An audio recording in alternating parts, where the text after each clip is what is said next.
Assalamu alaikum to my brothers and sisters in Islam, and warm greetings to our non-Muslim guests. On behalf of the organisers of this event, I'd like to welcome you all to our Niqab campaign, Unveiling the Niqab debates. This event has been put together by Muslim students from various campuses, including the University of Sydney, UWSMSA, UWSMSA, UTS, and Macquarie University. It was with great pleasure for the organisers to hold a campaign on such a topical and pertinent issue, one of which has seen the bombardment over the months, if not years, through the media in all its forms. The issue of the hijab and the niqab have been in the centre for hot discussion in circles on the ground and topics of debate in Parliament in the West. It's not a new one, but it's one that tends to resurface every now and again, seemingly out of the blue. With calls for and the implementation of bans on the niqab and burqa in parts of Europe, and the introduction of the anti-burqa bill in the New South Wales Upper House earlier this year in Australia, we find that it is imperative that the people in which such a move would affect, the Muslim women, should be given the chance to speak out.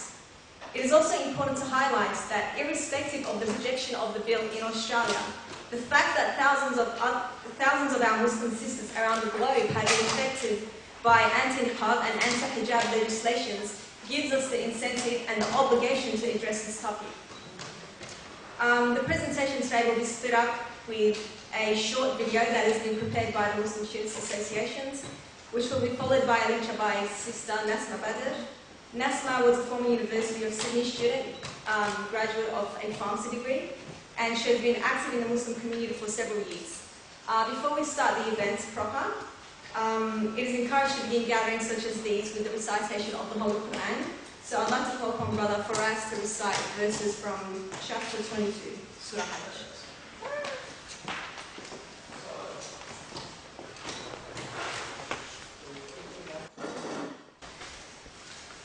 Assalamu alaikum wa rahmatullahi wa barakatuh.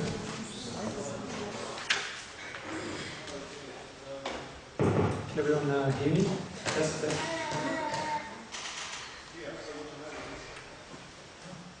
So these are the opening 5 verses, inshallah, of Surah Al-Hajj. أعوذ بالله من الشيطان الرجيم. بسم الله الرحمن الرحيم. يا أيها الناس اتقوا ربكم إن زلزلة الساعة شيء عظيم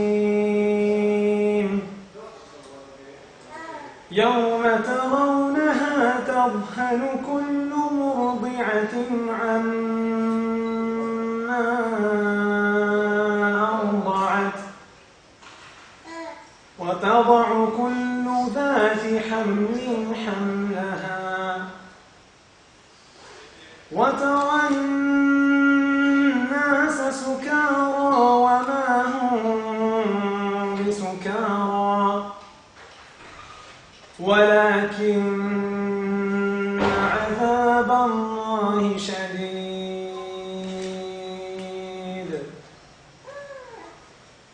ومن الناس من يجادل في الله بغير علم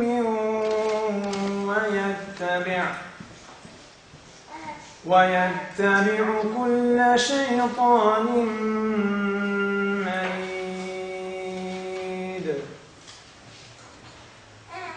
كتب عليه أنه من تولاه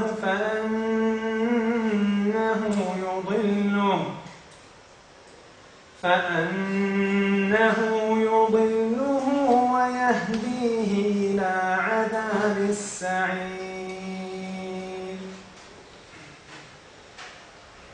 يا أيها الناس إن كنتم في ريب من البعث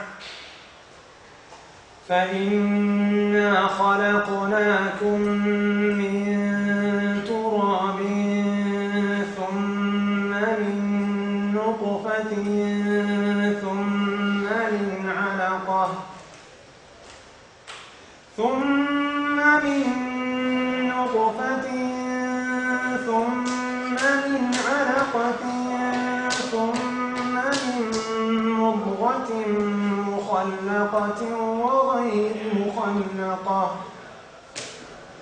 وغير مخلقة لنبين لكم ونقر في الأرحام ما نشاء إلى أجل مسمى ثم نخرجكم طفلا ثم لتبلغوا أشدكم ومنكم من يتوفى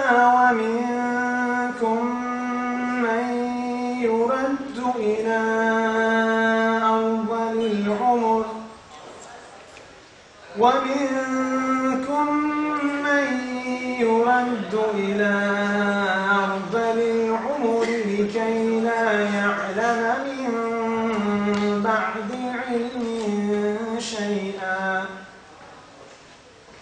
وترى الأرض هامدة فإذا أنزلنا عليها الماء اهتزت وربت وأنبتت من كل زوج بهيج صدق الله العظيم.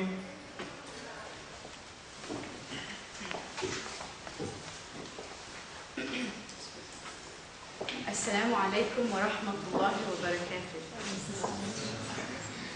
الحمد لله نحمده ونستعينه ونستغفره ونعوذ بالله من شرور أنفسنا ومن سيئات أعمالنا من يهده الله فلا مضل له ومن يهده الله فلا مضل له ومن يضلل فلا هادي له وأشهد أن لا إله إلا الله وحده لا شريك له وأشهد أن محمدا عبده ورسوله. All praises to Allah subhanahu wa ta'ala. We seek His help and we seek His forgiveness. We seek refuge with Allah from the evil of our own souls and from the evil of our bad deeds. Whomsoever Allah subhanahu wa ta'ala guides, none can misguide. And whomsoever Allah subhanahu wa ta'ala leaves astray, none can guide. And I bear witness that Muhammad is His slave and messenger. Brothers and sisters in Islam, I greet you with Assalamu alaikum. And I extend a warm welcome to our non-Muslim audience members, inshallah. And I'd like to take this moment just to say thank you to the MSA organisers for inviting me here today. And I'll get, inshallah, straight into it.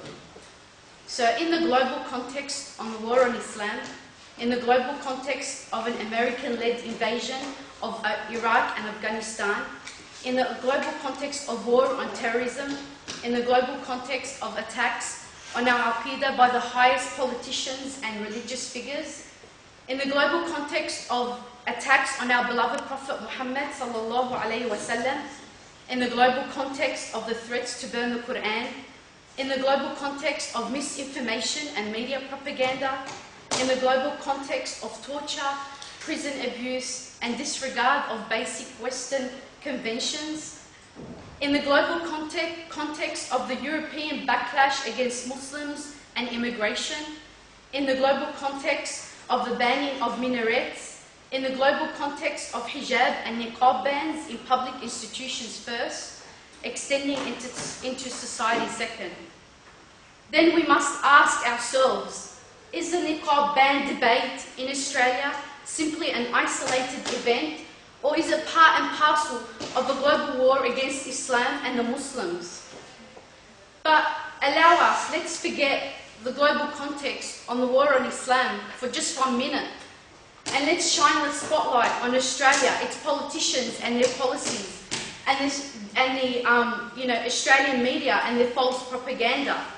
It's through these core branches of society that a fear of climate and intimidation and hysteria surrounding pretty much everything associated or related to Islam has been created, from anti-terror laws to the so-called war on terror, from halal food to the building of Islamic schools and mosques and the threats to burn the Quran. And let's not mention the sincere concern by our politicians and media for our oppressed Muslim women.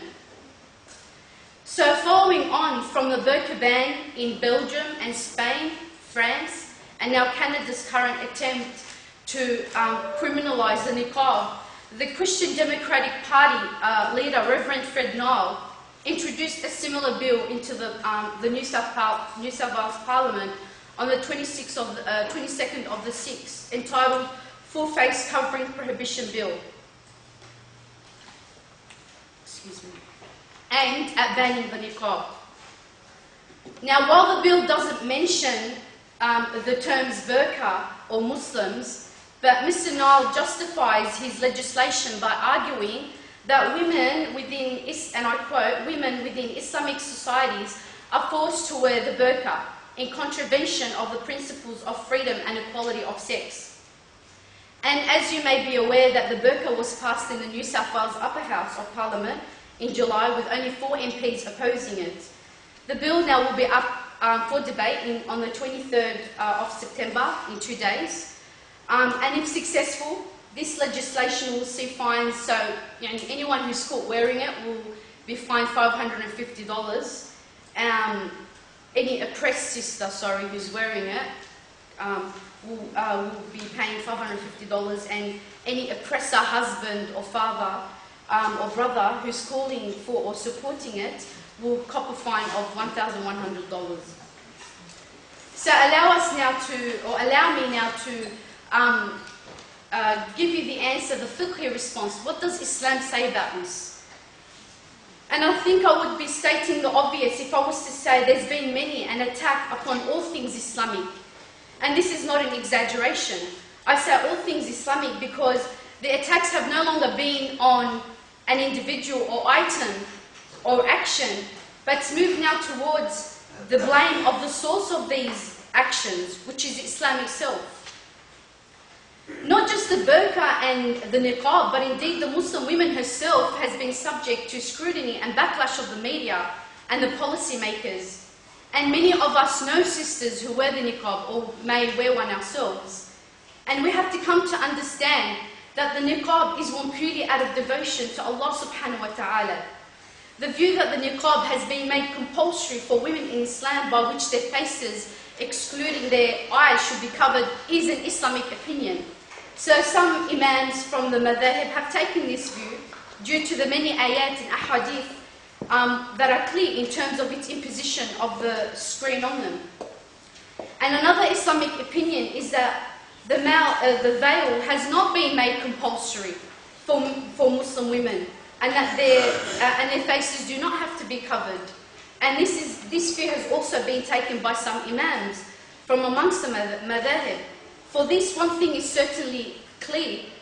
When a Muslim adopts any opinion, it is because they know it to be sourced from the Quran and the Sunnah, and it's sourced from the Islamic text, and the correct interpretation of the text on the matter. So the face veil is an Islamic ruling, not a cultural garb, and is sourced from the Islamic text alone. So dear brothers and sisters, whether we hold the opinion that the niqab is obligatory, or we adopt the Islamic opinion that is recommended, or we adopt the Islamic opinion that it is permissible, we must understand that these opinions are Islamic opinions adopted by Islamic scholars derived out from Islam. And I'd like to stress again that the dress code of the Muslim women is an inextricable part of Islam. Any attempt to target it, any attempt to target the dress of the woman is an attempt to target Islam itself. Therefore, to force the Muslim woman to remove that which she wears as a matter of religious conviction is a deliberate and outrageous provocation.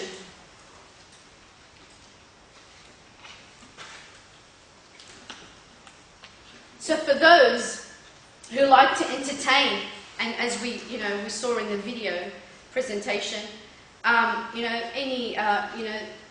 have the media reps and politicians going up and saying, yeah, it's a cultural issue, as if they've got their fiqh degrees in their jurisprudence degrees in their pockets about Islam. So, but So for those who like to entertain the possibility that it is a a cultural symbol or a pre-Islamic Arab practice, allow me to spell it out for you again, that the hijab and the niqab is an inextricable part of Islam.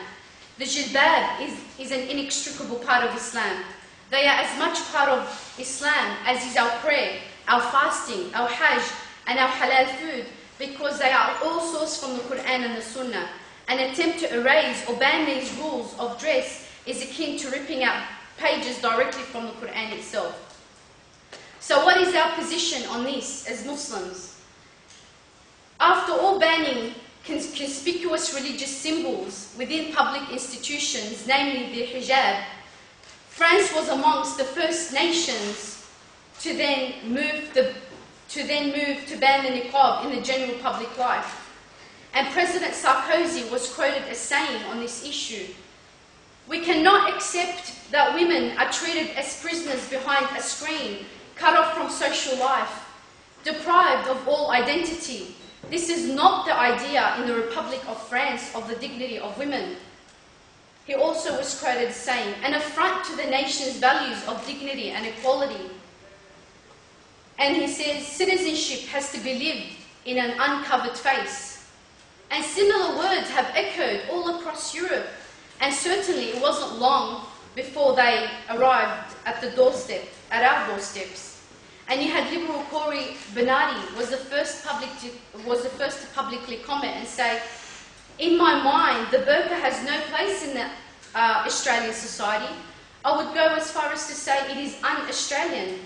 To me, the burqa represents the repressive domination of men over women, which has no place in our society and compromises some of the most important aspects of human communication.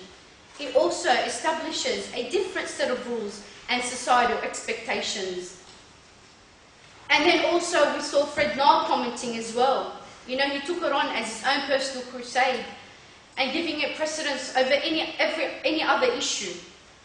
And he says, "We must do all we can to protect women, especially Muslim women, from discrimination and oppression so that they live in an open lifestyle. The wearing of the burqa is a form of oppression which has no place in the 21st century. He also further added, "It represented a security risk." And we know very well that the political establishment likes to test the waters of public opinion against Islam and the Muslims. The niqab debate exploits and fuels an increasingly hostile climate for Muslims in Australia for cheap political gain. It's made racist expressions and anti-immigrant rants acceptable. Politicians rarely address any aspects of clothing or personal attire. We've never heard any politicians speak about any sort of clothing. And the media, they usually speak about women's clothing in the fashion sort of areas, magazine, and the fashion pages. Yet somehow many politicians and media outlets have now decided that the Muslim women's dress, the Muslim women dress today tops the political agenda, even overriding the economic and environmental crisis of our time. And many have rightly questioned why a garment worn by just a handful of women has received so much national attention and legislative time and energy.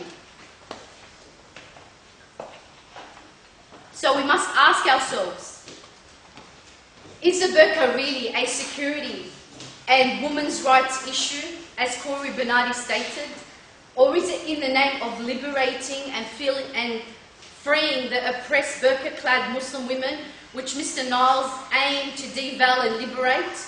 How is it that this piece of cloth, more of a security threat than drunken men and youth roaming the streets at night?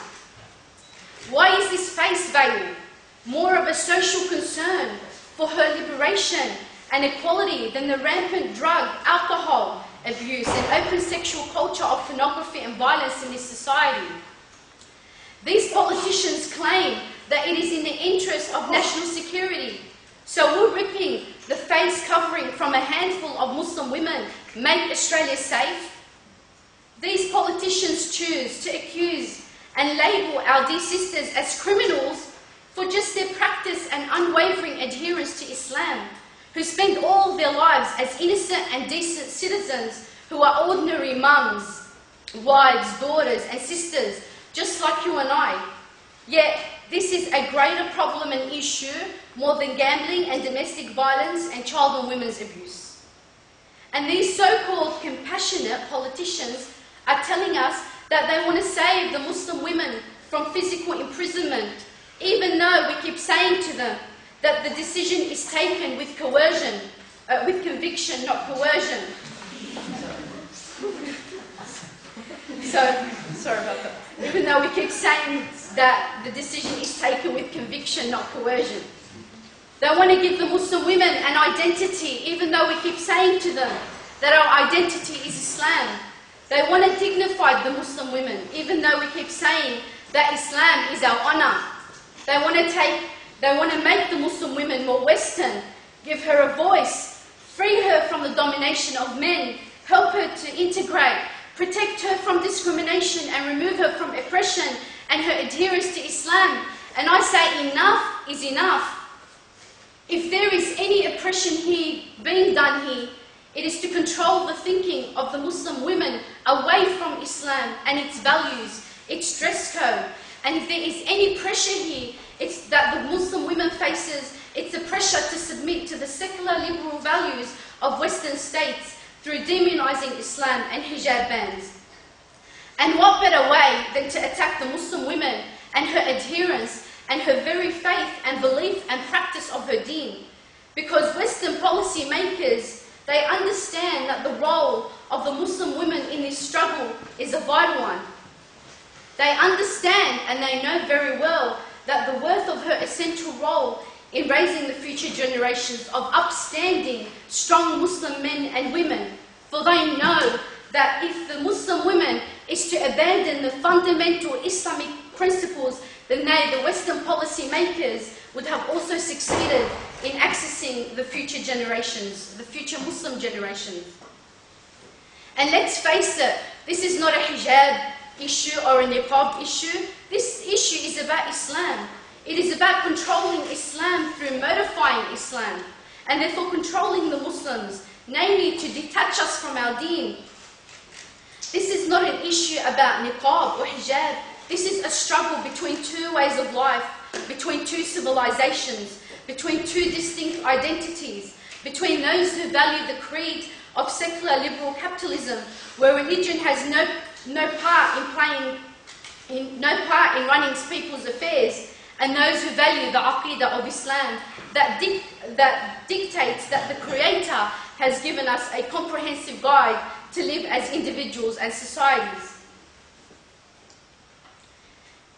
And so I ask everyone here today to elevate our debate. Let's take it to the next level. The hijab, the veil, the niqab is not merely a piece of cloth. Let's not be naive to leave the debate at that, but no, it's all about what it represents and what it holds up high. Thus, on one side of the debate, the hijab represents the Islamic principles. It represents the Islamic ideals and the values.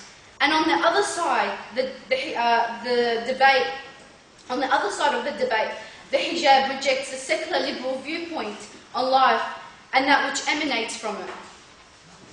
So when the West champions the cause of freedom of religion, we say, for Islam is a true deen that has elevated the human from the worship of creations to the worship of the Creator of all creations. And when the West champions the cause of respect and dignity of the individual, we say, for Islam is a true deen that has given the individual a purpose to life, a meaning for living, and elevated his status above the animal that purely exists to satisfy their desires. And then when the West champions the cause of commitment to the rule of law, for Islam is a true deen that has given the human being a set of unshakable principles, not subject to the whims and desires, not subject to the passage of time, and definitely not subject to being held hostage by independent parliamentary lawmakers looking to form a minority government. And when the West champions the cause of equality, we say for Islam is a true deen that views creations of Allah first, humans second, males and females third, ordained with inherently different qualities and thus impart different responsibilities. And when the West champions the cause of tolerance and compassion, we say for Islam is a true deen exists not to pillage and plunder, human and natural resources of the world for its own national interest, but seeks to expand its dominion solely to spread and implement the truth of Islam onto fellow human beings. And so this constant struggle between Islam and the West has resulted in the victory for Islam. For the West failed to win the minds and hearts of the Muslims to its way of life, and so has resorted to bullying tactics in the form of legislation to intimidate the Muslims and shape their beliefs. So it is upon these two ideologies, clashing ideologies, Islam versus capitalism, that this debate against the hijab and burqa has been constructed.